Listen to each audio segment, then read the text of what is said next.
Bienvenue sur ma chaîne YouTube. L'objectif aujourd'hui sera de réaliser cette petite présentation. Différentes photos en forme triangulaire avec au centre un losange. Voilà, c'est un assemblage que j'espère sera assez facile à faire. Ça répond au défi lancé à Georges. Si vous avez réussi à obtenir à peu près le même résultat, c'est que vous avez déjà bien suivi les différents tutos qui ont été proposés par Georges et moi-même sur le sujet déjà. Ça tournait un peu sur le même sujet. Donc si vous trouvez le résultat et le tuto vidéo réussi, je vous remercie de mettre un pouce vers le haut et de me laisser un commentaire. Et n'hésitez pas également à vous abonner à ma chaîne pour voir d'autres contenus de ce genre. Et sur ce, je vous souhaite un bon visionnage de ce tuto. Alors c'est parti, nous voici dans l'éditeur d'images GIMP, donc la version 2.10.30. Avant de commencer, il faudra, si vous souhaitez suivre le tuto, télécharger 3 photos qui se trouvent sur Pixabay. Donc ne pas oublier de cliquer sur le bouton j'aime, vous cliquez sur télécharger gratuitement, vous prenez la plus grande dimension et vous cliquez sur télécharger. Vous l'enregistrez après sur votre ordinateur au répertoire, le répertoire que vous avez défini. Donc là, à chaque fois, télécharger gratuitement, vous prenez, vous cliquez, télécharger. Voilà. Je vous mets le lien de ces 3 photos en description. On peut commencer. Première chose, pour commencer, on va lui indiquer qu'on veut une feuille A4. Classique comme les CV. Donc fichier, nouvelle image, et on lui indique le modèle A4. Ensuite, donc 21-29,7 cm, là c'est en millimètres. Vous cliquez sur portrait, si ce n'est pas déjà le cas normalement. Couleur d'arrière-plan, ce sera la couleur noire. Donc si ce n'est pas le cas défini comme moi, vous cliquez ici, vous inversez les couleurs et vous avez la couleur noire en arrière-plan. Donc là, c'est bon. On clique sur valider. Là, on a un premier calque qui se nomme arrière-plan. Voilà, on observe. Il est assez simple. Ce qu'on va faire, c'est qu'on va se faire sélectionner tout. On va aller sur l'outil de sélection rectangulaire. On va s'assurer que dans les options de l'outil, donc si vous ne l'avez pas, vous cliquez sur le petit onglet configurer cet onglet ici. Ajouter options de l'outil. Si vous ne l'avez pas là, regardez si ce n'est pas de l'autre côté. Alors moi, les options de l'outil de sélection rectangulaire, c'est donc en place la sélection actuelle. Il n'y a rien de coché. Et là, il faudra définir comme guide ligne de centre. Et donc là, prérequis, il faut qu'il y ait tout sélectionné. Il suffit simplement de cliquer au milieu pour qu'il définisse notre sélection rectangulaire parfaitement.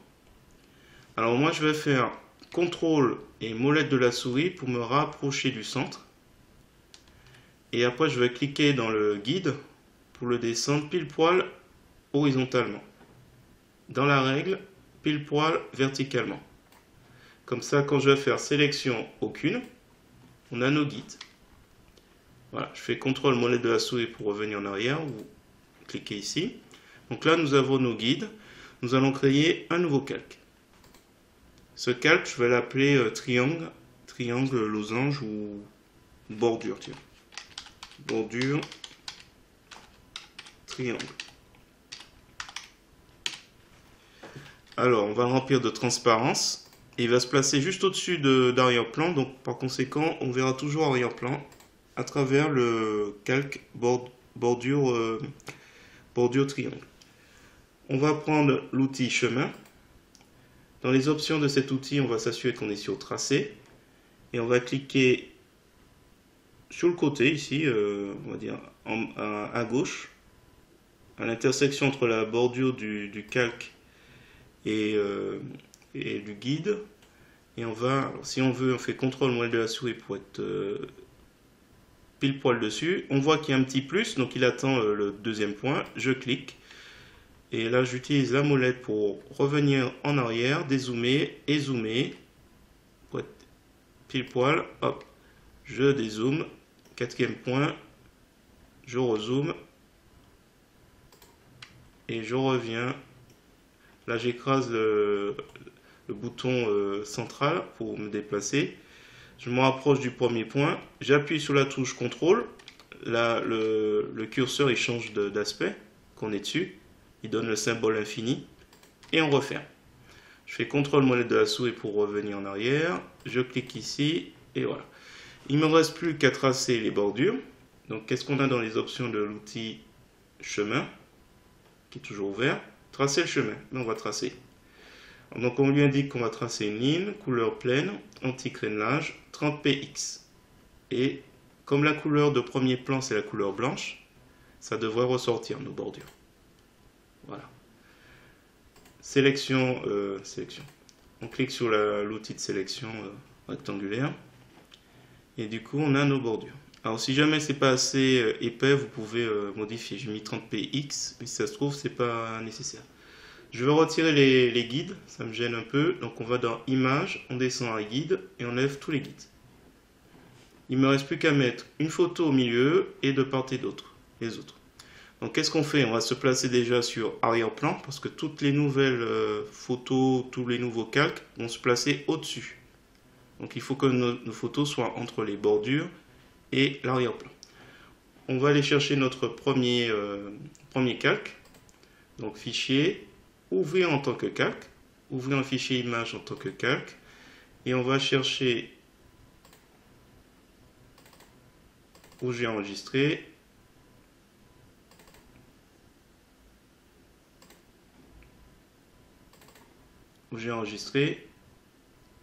assemblage rectangulaire, c'est ici.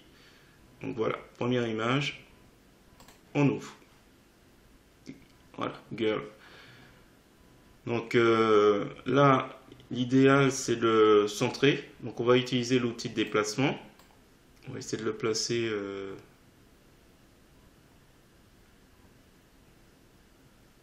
L'idéal aurait été comme ça. Peut-être pas. Ça me donne une petite idée pour plus tard. Donc on va la placer pile poil par rapport en dessous ici. Et du coup, ce qu'on va faire, c'est très simple. Il faudra que vous recherchiez l'onglet ici, chez moi qui est en bas à droite, chemin. Et là, on remarque qu'il y a un sans nom. Et on remarque qu'il y a le losange que j'ai dessiné avec l'outil chemin. On clique. On va ici descendre sur chemin vers sélection. Donc il va tracer une sélection. Et là, il m'a tracé ma fameuse sélection. On n'a plus qu'à faire un clic droit de la souris sur Girl. Et on va descendre dans le menu contextuel sur ajouter un masque de calque.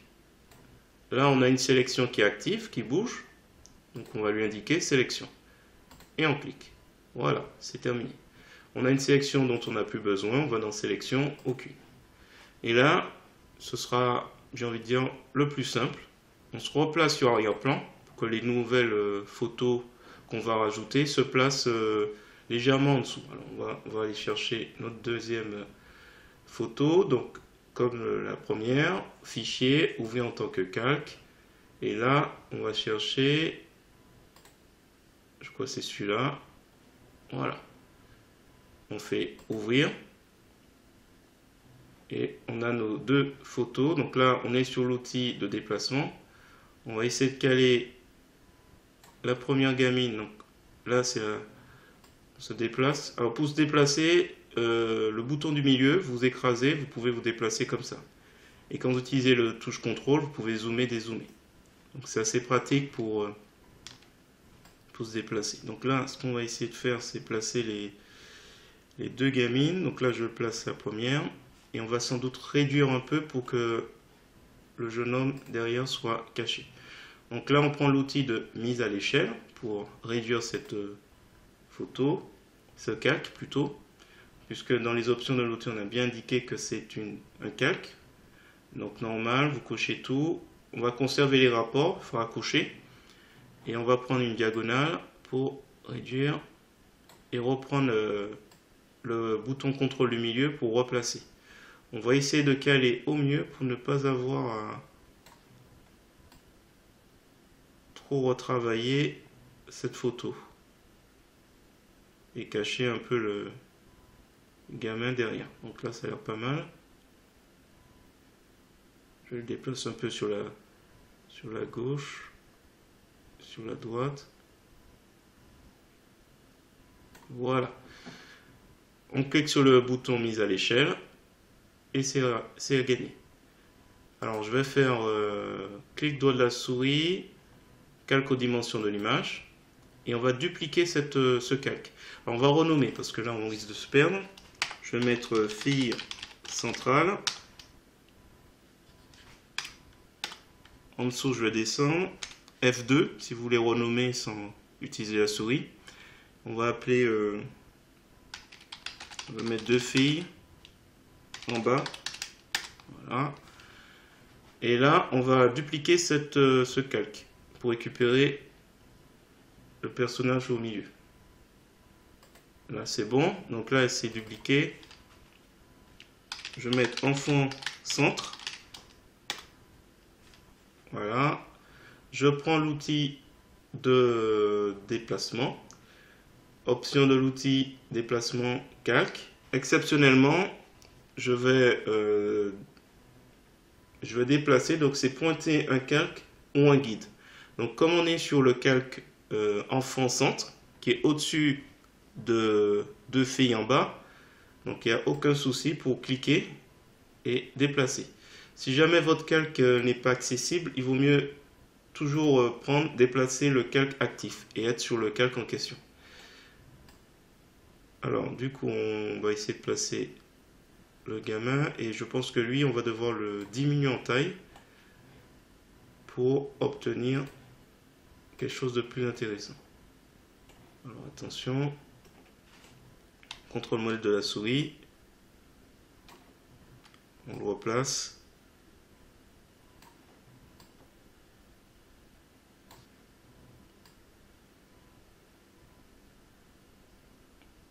À mon avis, je vais devoir le... On va le mettre comme ça, et puis je vais devoir le retourner. Hop, donc mise à l'échelle. Je vais prendre l'outil de retournement. Option de l'outil, toujours action sur le calque, horizontal. Donc flèche à droite à gauche. Voilà, je pense qu'il est mieux comme ça. Je retourne sur l'outil de déplacement, et on essaie de le déplacer au mieux.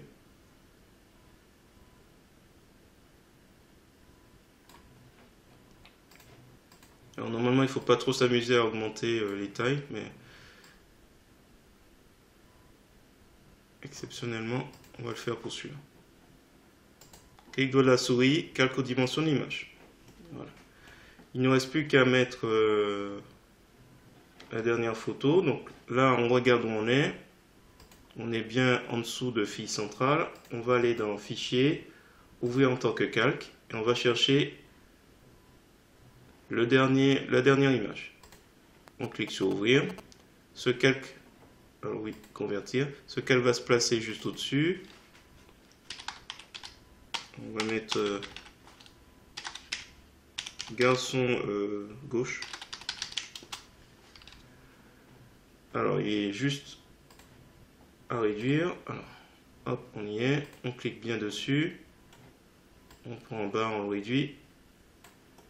On essaie de le caler avec le bouton au centre. Je sais pas si c'est bon. Ouais. Je pense qu'on va faire au mieux comme ça.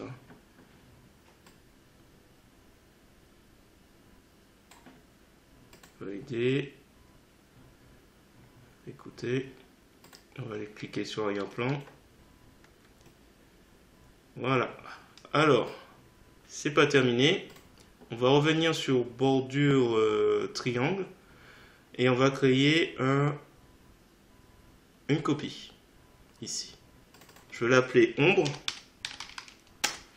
et je vais le glisser en dessous et on va aller dans filtre, ombre et lumière, ombre portée. Comme ça va donner un petit effet un peu plus moins plat. Alors je vais augmenter l'opacité, qu'on voit un peu mieux. Et on va peut-être réduire le rayon de flou. Peut-être pas trop. Il y a un petit dosage à faire. Alors je vais peut-être déplacer un peu le X. Donc on retire la chaîne pour pouvoir déplacer uniquement le X. Je vais augmenter un peu diminuer un peu le rayon de flou pour que je vois un peu où se trouve l'ombre. Écoutez, on va juste augmenter un petit peu.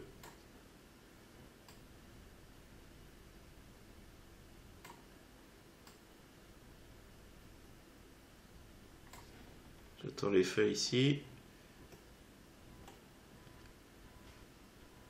Écoutez, on va laisser comme ça, je pense. Parce que si je diminue un petit peu, je suis pas sûr que l'effet soit aussi intéressant. On va laisser comme ça. Opacité. Allez, on valide. Voilà. Alors, on va faire clic droit de la souris, calque aux dimensions d'image, parce que la bordure de ombre dépasse un petit peu. Et on aurait pu faire un peu la même chose pour lui aussi.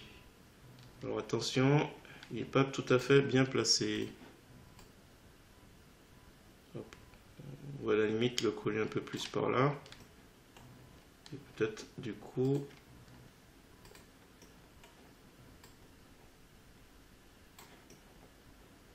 l'agrandir, je sais pas. On va laisser comme ça. Allez. Calque aux dimensions de l'image. Donc si vous le faites, vous perdez toutes les informations qui sont à l'extérieur de l'image. Mais comme je vais m'arrêter là, je pense que c'est déjà pas mal. Voilà. Alors, hop. Écoutez, normalement la vidéo était assez simple. Alors si vous avez quelques difficultés, retenez juste ces quelques points. C'est qu'en gros c'est un empilement de calque. Si je retire bordure triangle, donc là on voit rien, c'est normal. Je retire ombre, on a la fille centrale qui est au-dessus. Et là on a nos différents empilements de photos. Donc garçon gauche, masque, enfant centre qui est à droite, et ainsi de suite. Et là on retrouve le fond. Donc s'il y a bien un point clé à retenir, c'est que cet exercice, c'est un empilement de calque, et à chaque fois il faut déterminer ce qui est le plus au fond, et progressivement vous empilez les choses. Alors, ne pas oublier d'enregistrer votre travail. J'oublie toujours, mais enregistrer, donc fichier enregistré sous pour GIMP, et exporter sous. Donc vous mettez une extension .jpg. Donc quand il n'y a pas de transparence nécessaire, voilà, j'ai mis assemblage d'images triangulaires .jpg, et vous faites exporter. Et après, vous pouvez régler, alors si j'y vais, remplacer. Vous pouvez régler pour le format JPG la qualité. Donc là, du coup, quand je réduis, il faut cocher ici afficher l'aperçu. Et là, du coup, on voit à peu près en réduisant la taille du fichier nécessaire, et on fait exporter. Voilà. J'espère que ce petit tuto vous a plu. Si c'est le cas, je vous remercie de me mettre un pouce vers le haut et de me laisser un commentaire. Et je vous dis à bientôt pour le prochain défi à Georges. Donc vous verrez... il y en a encore 6 autres. Et s'il y en a d'autres, n'hésitez pas également à nous suggérer, on ne sait jamais, des projets. Et je vous dis à bientôt pour d'autres vidéos sur GIMP.